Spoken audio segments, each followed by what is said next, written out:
So I had to stop. You see where I got here so far, but no, it's been on my mind a few days ago, maybe a week ago, I can't remember, but I was talking about my niece and saying how responsible she was, and that she wasn't caught up in celebrity, and I made a reference. I said Ooga Booga music. She doesn't listen to Ooga Booga music. I want to clarify what I mean by that.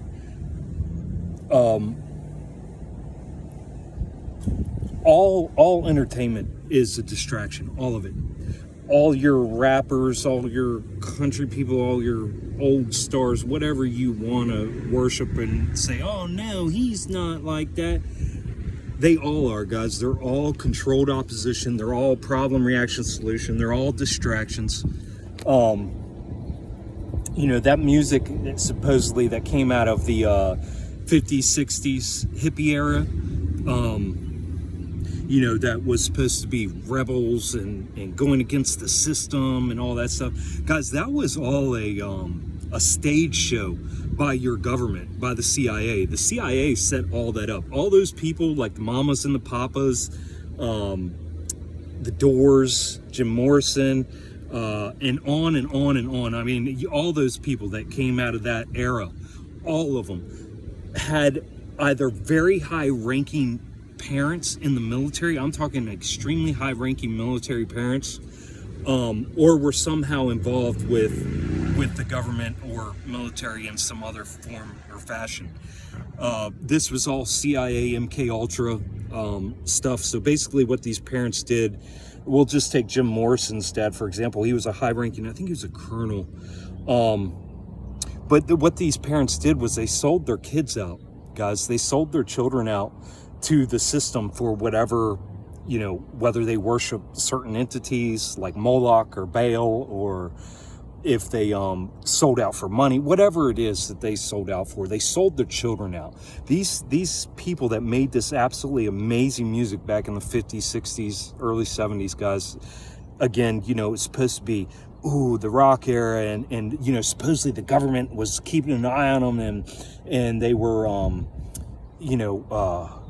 they had to watch their step because the government, guys, that was all a stage show. It's all an act. Now, these people that were doing, a lot of these artists were not, I don't think, consciously and knowingly involved in the bamboozlement and what was going on. But what I'm trying to say is a lot of them were CIA, MK Ultra subjects. They were controlled, and their parents, high-ranking military officials, were the ones that sold them out. A lot of these people went to the same schools together. I mean, it's amazing when you tie all this in. It's Laurel Canyon, guys. They all came out of Laurel Canyon. Like 80% of them, 85% of them came out of Laurel Canyon. So it was a whole group of CIA-controlled operatives. Again, most of these, like, I don't think Jim Morrison knew consciously that he was being controlled and just a puppet, but and see how they do it is they get these guys all hooked up on drugs and alcohol, so it takes them out of their body, out of their mind, and they have so many splits, so many alters, and that's, again, that just goes back to the brain, how the brain works. And if you guys think I'm crazy, if you guys don't know anything about CIA and the MK Ultra program and all their other fucking disgusting programs they've done, then you should really it'd behoove yourself to take a look into it. But this even goes up to modern day, guys. Britney Spears, she just recently got out from under her father. He had her trapped in Las Vegas, literally trapped, getting up in the morning, having to perform on stage all fucking day without breaks. She wasn't allowed any personal time. So what they have is they have handlers, and these handlers keep an eye on them and make sure they're doing what they're supposed to be doing. And like, these handlers know how to, activate their splits and everything to get them back in line. But yeah, Britney Spears, right? And guys, this happens right in front of the public eye. right in front of the public eye. 10 years, I think it was, maybe longer, that Britney Spears was trapped, was a slave, a human slave in front of millions of fans. And everybody thought everything was fine, that she was just doing Vegas gigs. No, that wasn't it at all. Her dad was pimping her out, guys. Jeanette McCurdy, that girl from the iCarly show, the blonde or reddish haired girl, when her mom died, she came out with a book, said, I'm happy my mother died. I'm happy my mother is dead. Her mother was doing the same thing as a young child. See, you guys, you got to understand, you are playing into all this abusive programming. Not only are they mocking you guys and distracting you guys and making fun of you guys, but what they're doing is they got you. You're parking your children at young ages in front of this TV set, this programming that they put on, and it's non-stop programming. And guys, they are zombied out. And what is happening is they are subconsciously taking this slave mindset in, subconsciously accepting all this abusive programming, because again, Jeanette McCurdy, right in front of everybody for over a decade, was being so badly abused by her mother, it was unfucking real. And nobody, for a decade, guys, over a decade, she came out with a book screaming it out loud after her mother died and named the book, I'm happy my mother's dead. So, this is severe. This is what happens, guys. And if you're not one of those who have been abused in this manner, what it is you think that all this entertainment is just entertainment. It's not. It's programming. It's mind programming, guys. They have this down to a science, down to a T. They are subconsciously putting their dick in your ear and in your eyes, and they are coming all inside of you with their poison. It is disgusting what they're doing. And so you need to come to terms with the fact that this entertainment is nothing but abuse programming. It's nothing but getting you to consent to your abuse constantly every time you tune into it. And so getting back to the music, when I said the Ooga Boogie music, look, what I meant was my niece is not pumping out music on the radio. She's not pumping out these songs on the radio. She listens, quietly whenever she does listen to whatever she listens to. It's none of my business. But what I'm trying to say, she's not controlled by this stuff. She doesn't have to have music on. She likes her peace and quiet. Okay, so again, getting back to this music, all of your rappers that came out in the early 90s, that was all controlled, guys. All of that was controlled. That one white guy that was the producer for all those guys, I can't remember his name, but he produced, he was like the main, a Jew, it's always the fucking Jews too. He was a main producer and the Jews aren't the real fucking Jews, guys. These are the Jews that were propped up back in the 50s, 60s, whenever that whole shit started. I can't remember.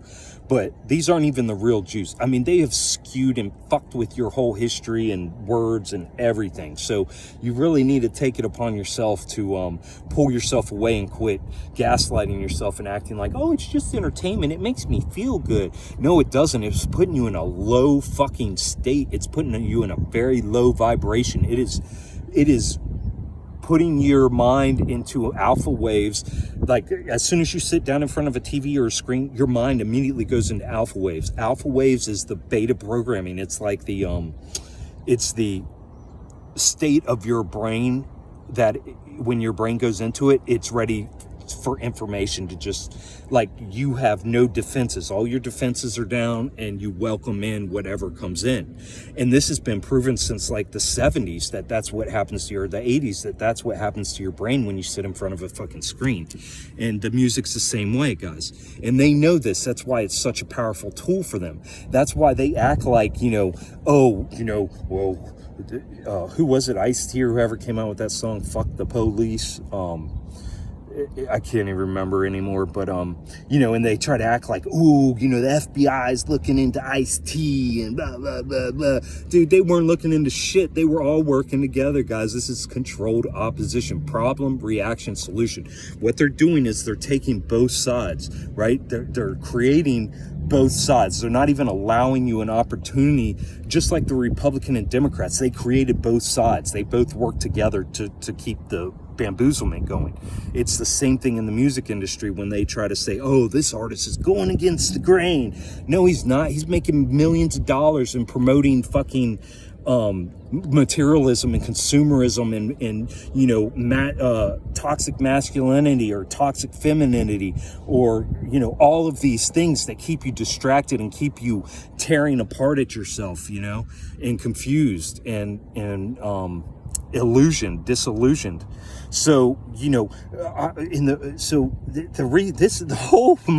my whole train of thought here got started yesterday, actually, because somebody was blaring country music over here. I think there's a bar right over here, and they were blaring country music, and it was just hitting my head, like, how we take country music, like they say, country music's for idiots, country music's for people who don't think, country music's, stupid. But country music is probably the most dangerous music of all, guys, and I'll tell you why. Because what are they talking about?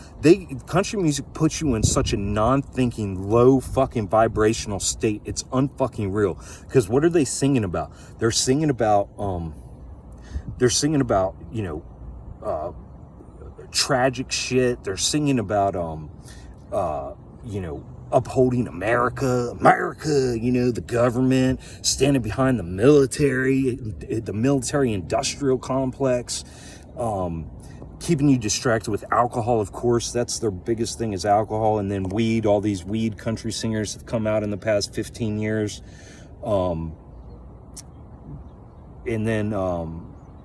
So, what they're doing is they're just reinforcing, like, these low vibrational states of, well, I love my girlfriend, but she doesn't love me, and she loves my neighbor. And, man, they are keeping you guys so dumbed down and so fucking ignorant. It's unfucking real. Country music is literally the devil in disguise when it comes to fucking music. It's really unbelievable how brainwashing it is and how accepted it is, because people are like, oh, well, they're not cussing, they're just singing about going on a beach and drinking a beer and just having a good time and laughing. And yeah, guys, that's all keeping you distracted. Don't you see? Why can't I sit there and drink a dozen beers, on Saturday morning and pump my country music and relax? Go ahead, do it. I've done it. I did it for years. I'm just letting you guys know, at some point in time, you got to wake up. At some point in time, this shit's going to lose its shine. At some point in time, you're going to fucking look back and go, oh my God, I'm a fucking idiot. I can't believe I fucking pumped that shit into my brain and into my ears for this many years. You're going to realize it, guys. All of this shit is controlled. It's all on purpose. It's all to keep you distracted. It's all to keep you in the loop. It's all to make you confused. It's all an illusion. It's all horseshit. It's complete 100% horseshit. And it's up to you guys if you're going to keep on that fucking wheel of consumption, consuming in your ears and in your mind. And that's exactly what it is. It's consumption, guys. So I just wanted to clarify the Ooga Booga thing. I wasn't referring to any particular type of music. I was just referring to any kind of distracting music whatsoever. And the reason that even got ignited again today was because I had to run home, take a shit. And when I did, I asked my niece real quick as I passed by, I said, hey, did I ever turn you on to binaural beats? Because I don't know if I've reinforced this with y'all, but I listen to binaural beats every evening, when I'm sleeping. Usually 432 hertz is very good for me. But it just depends. It depends on what I'm going through. And different frequencies affect me differently. And then I also listen to the solfeggio frequencies, which is the Earth's frequencies. But again, I'm very careful, guys, because I think there's fucking controlled opposition in those things on those platforms on YouTube too. I think there's probably ones that are pumping, subliminal messages and bullshit into your ear on those too. So you got to be careful no matter what. You have to use your own discretion. You have to go with your gut instinct. You have to go with your intuition. You have to go with your knowing. You know what I mean? Not, oh, I think this might have made me feel. No, I know that this didn't make me feel good last night. I'm not going to listen to this shit again. And if you got to, don't listen to whoever that channel is. There's many channels that do these frequencies, guys, that you can tune into. But yeah, I thought it was important. Again, if you didn't know, all that music that came out of the 50s, 60s, 70s era, most of those people were related. Usually their parents were high-ranking military officials. They all were they came out of Laurel Canyon for the most part. The CIA had handlers on every single one of these artists. That's why you have this 27 Club, guys. They sacrifice these people. And then there's that whole train of thought, well, are these people even real? They might be, I don't know. I don't give a fuck. I just got to deal in human shit because that's all I know is human shit. I start getting into all the entity stuff and all this fucking clone shit and all this goddamn alien bullshit, and then next thing you know, you're fucking distracted as fuck and 10 years goes by and you've gotten nowhere. So anyways, I thought that was an important point to make, to make and clarify.